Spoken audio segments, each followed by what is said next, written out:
like to spread the knowledge of critical alignment and all over the world, so also in Israel. And so critical alignment consists on yoga, but also on therapy. I developed a method in which bones started to connect again. And I developed certain tools to make it possible. Yeah, beautiful. What about age?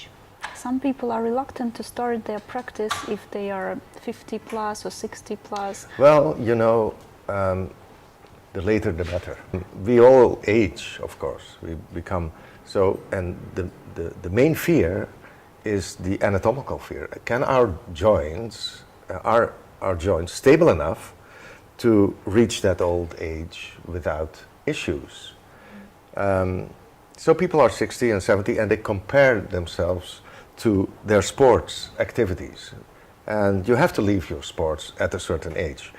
But yoga can be practiced at all ages. And above all, when you're 70.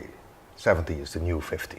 When you're 70, you have another 40 years to go. So you better start practicing. And the body can change. I've seen so many old people.